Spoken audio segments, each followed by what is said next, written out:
আসসালামু আলাইকুম। কাজের একক মাত্রার সমীকরণের পর এবার কাজের প্রকারভেদ আমরা দেখব। কাজের প্রকারভেদ প্রধানত কাজের প্রকারভেদে দুই ভাগে বিভক্ত করা হয়, একটা ধনাত্মক কাজ আর একটা হচ্ছে ঋণাত্মক কাজ। এটা করা হয়, আমরা জানি W = Fs cos থিটা। এই থিটার উপর নির্ভর করে এই কাজের ধরনটা বা প্রকারভেদটা আমরা পাই ধনাত্মক কাজ, ঋণাত্মক কাজ, আর একটা পাই হচ্ছে শূন্য কাজ। এসএসসিতে এই দুইটা কাজের উদাহরণটা দেওয়া আছে আমাদের বইয়ে, কিন্তু এই শূন্য কাজটা সম্পর্কে আমাদের ভালোভাবে জানতে হয়। একটা হচ্ছে বলের দ্বারা কাজ,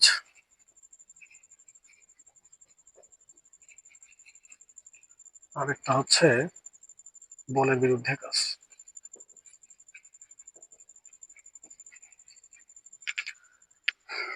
ধনাত্মক কাজ এবং ঋণাত্মক কাজের ধনাত্মক কাজ বলের দ্বারা কাজ, বস্তুকে যেদিকে আমরা বল প্রয়োগ করবো, বস্তুর সরণটা যদি সেদিকে হয়, বিশেষ করে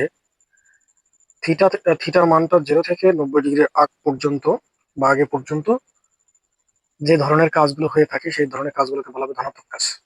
আর ঋণাত্মক কাজটা যদি বলের বিরুদ্ধে হয়, 190 ডিগ্রির ওপরে, 180 কিংবা তার নিচে এই ধরনের কোণে যদি সরণ ঘটে, তখন এই ধরনের কাজগুলোকে বলা হবে ঋণাত্মক কাজ। থিটার মানটা কত কত ঋণাত্মক কাজের ক্ষেত্রে? 90-এর বড়, 180-র হচ্ছে সমান বা ছোট, এইরকম জায়গায় আমরা ঋণাত্মক কাজ বলতে পারি। শূন্য কাজ কখন হবে? যদি থিটার মানটা কি হয়, 90 ডিগ্রি হয়, কিংবা এস এর মানটা 0 হয়, বল প্রয়োগ করলাম কিন্তু সরণ হলো না। সেই ক্ষেত্রে কোনো একটা বস্তুকে যদি আমি ফোর্স দেই, সেটার যদি সরণ না ঘটে, একটা দেয়ালে যদি আমি ধাক্কা দিই, সেই দেয়ালটার যদি সরণ না ঘটে, বা কোনো একটা বস্তুকে যদি আমি বল প্রয়োগ করি, তাহলে সেই বস্তুটা যদি সরণ না ঘটে, তাহলে সেই ক্ষেত্রে কি হবে? শূন্য কাজ হবে। তাহলে এই দুইটা ডেফিনেশন আমরা দেখতে পাচ্ছি যে এই দুইটা কেজে আমাদের শূন্য কাজটা পাই। কাজের সমীকরণটা Fs cos থিটা। সরণ যদি 0 হয়, ডাব্লিউ মানটা 0 হবে।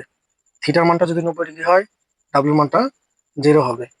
আবার ধনাত্মক কাজের বেলায় যদি থিটার মানটা কত হয়, 0 বড় বা সমান আর 90 ডিগ্রি ছোট, এইরকম কেসে হবে হচ্ছে ধনাত্মক কাজ বা বলের দ্বারা কাজ।